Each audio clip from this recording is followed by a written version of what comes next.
भाजप नेते पद्माकर वळवींनी पुन्हा एकदा धनगर आरक्षणावरून मुख्यमंत्री शिंदेंना लक्ष करत सरकारला इशारा दिलाय।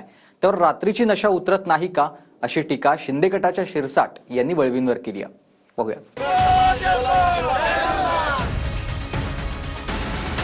धनगर आरक्षणावरून भाजपच्या पद्माकर वळवींनी मुख्यमंत्री शिंदेंना पुन्हा लक्ष केलंय। निर्णय बेकायदा असून वळवींनी शिंदेंच्या शिक्षणावरच शंका व्यक्त केल्यानंतर शिंदे गटाकडूनही वळवींना उत्तर देण्यात आलंय। माननीय मुख्यमंत्री, हे जरी शिक्षण किती मी त्याच्यात खोत जात नाही, आणि जे तुम्हाला अधिकार तेवढं करा। ओबीसी मध्ये इन्क्लूड करायचे तुम्हाला अधिकार आहे, व्हीजेएनटीचा बी तुम्हाला अधिकार आहे, एसबीसी मध्ये अधिकार आहे, शेड्यूल कास्ट शेड्यूल ट्राईब मध्ये हा संसदेचा अधिकार आहे।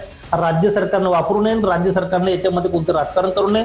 राजकीय फायदा तर तुम्हाला होणारच नाही, कारण ट्रायबल याच्या बाबतीमध्ये एवढं आहे की हा जर निर्णय तुम्ही घेतलाच राज्य सरकारने मुख्यमंत्र्यांनी, तेवढं लक्षात ठेवा की पूर्ण देशभर याचे परिणाम होतील आणि मणिपूर झाल्याशिवाय इथं होणार नाही, दगली होतील। हे पद्माकर वळवी कोण आहे? तो मूर्ख माणूस, त्याला अक्कल त्याला असली पाहिजे। कोणत्या पक्षात काम करतो, काय बोलतोय, कुणाबद्दल बोलतोय, भान ठेवून बोल। का रात्रीची नशा उतरली नाही? हे असे नशेखोर लोकांचे असे स्टेटमेंट असतात। काय यांना समाजाचं देणं घेणं असतं? काय यांना बाकीच्या गोष्टीचं देणं घेणं असतं? नशा न उतरलेले लोक अशी बडबड करतात आणि त्याच्याकडे लक्ष देण्याचं काही कारण नाही।